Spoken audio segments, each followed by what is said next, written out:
of Law's Environmental Litigation Clinic, and also is co-host of The Ring of Fire on Air America Radio. Earlier in his career, he served as Assistant District Attorney in New York City. Among Mr. Kennedy's published books are the New York Times bestseller, Crimes Against Nature, The River Keepers, and Judge Frank M. Johnson, Jr., a biography.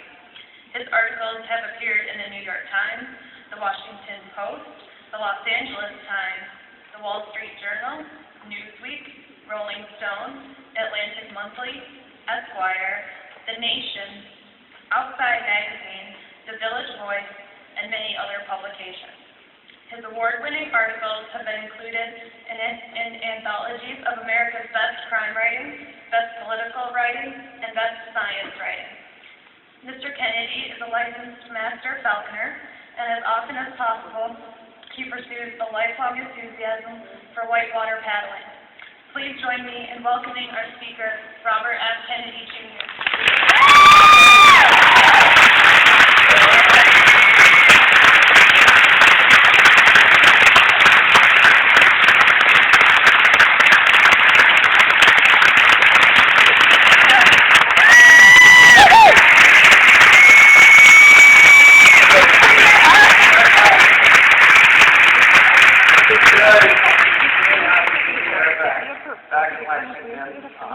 Been here many times before.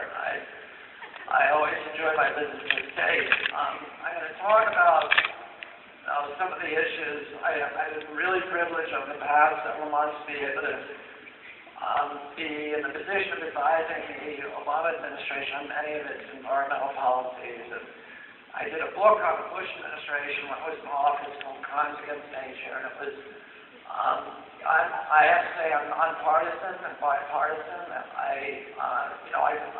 I believe partisanship is a bad thing. That doesn't mean that I don't criticize. I wasn't very critical of President Bush, but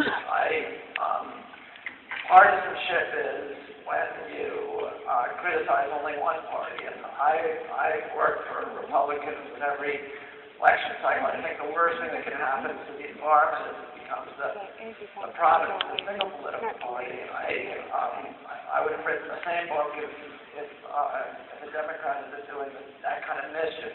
But we had the worst environmental administration in American history for 8 years.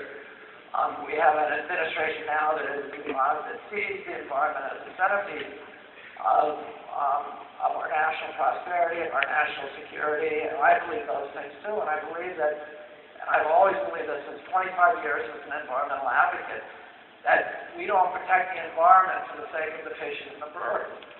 We're protecting it because we recognize, for our own sakes, because we recognize that nature is the infrastructure of our community, and that if we want to meet our obligation as a nation and a civilization and a generation, which is to provide our children with the same opportunities for dignity and enrichment and prosperity and good health as the communities that our parents gave us, we've got to start by protecting our environmental infrastructure.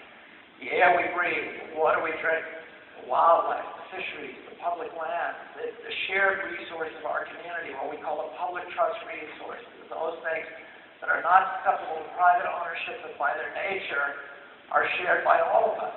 The landscapes and waterways that connect us to our past, to our history, that provide context to our communities, and that are the source ultimately of our values and our virtues and our character as a people.